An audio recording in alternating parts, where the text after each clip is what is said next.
Hey guys, today I'm going to share with you my top 10 website accessibility tips to get your website more accessible. Now you might be asking yourself, why would I want to invest the time and effort to do this? Well, I'll give you three great reasons. One, in a lot of countries nowadays it's actually a legal requirement. Two, you actually the web accessibility guidelines are written in great standards or best practice, which means that you're actually providing a better experience for all your users or all your visitors coming to the site. And three, approximately 20 to 30% of people in Australia at least have a disability, so therefore you're actually designing for them as well as the other 70% approximately of people. In Australia, that's about 5 or more million people that might not be able to access the content that you've put heaps of time and effort to get up there for them to come and see. So it's in your best interest to have a web accessible site. That being said, let's get to the top 10 tips, and this is by no means an exhaustive list at all, and I'll be talking a bit more later on about some of the techniques involved and some of the other guidelines that I haven't covered here today.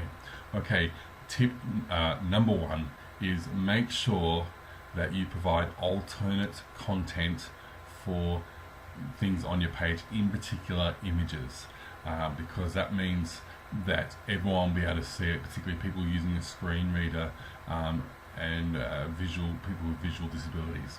Okay, number two, provide a skip to main content link at the top of the page.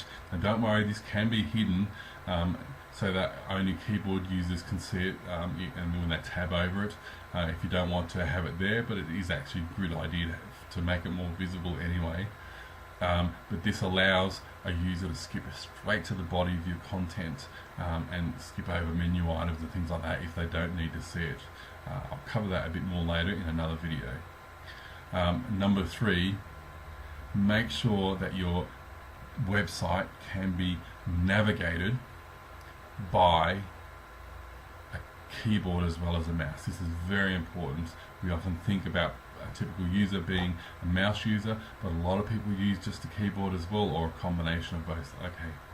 Number four, make sure that your link has a clear, determined purpose. Now, what I mean by that is often you'll see someone put the more link on the page and doesn't actually provide context around what that particular link is about, and so they just get a bunch of more links, and it's not enough to have the text surrounding it provide context. The link itself needs to be good enough to have context as well, so that's very important as well. Number five, have a meaningful page title. Put your organization or website name in there as well, up in the browser title. This is the same thing I'm talking about, as well as the page title. Don't use color simply to convey information just by itself, because some people are colorblind and they can't see color. Also, make sure you have good color contrast between the background color, say for example white, and the text in front, because sometimes the color contrast is not good enough. It will blend into the page and people will miss content. Number seven, avoid keyboard and focus traps.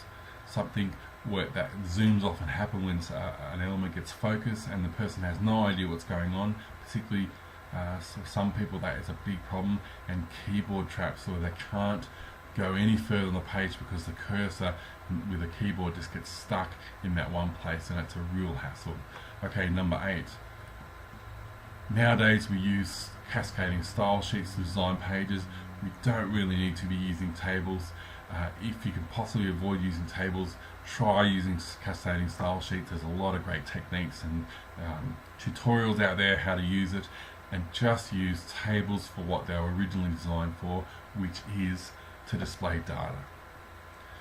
That's number eight. Number nine, if you have animations or some kind of animation or image on your page that is rotating, make sure you provide a way of pausing, stopping, or hiding that image.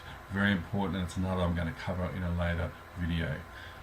And my final one, number 10, is if at all possible, put labels on a form. Now I'm talking about the HTML label, so that it can clearly map and identify that label with a form element. If it's not possible, and sometimes it's not, make sure you put some kind of value or title attribute in there so that the form can be clearly identify what its purpose is.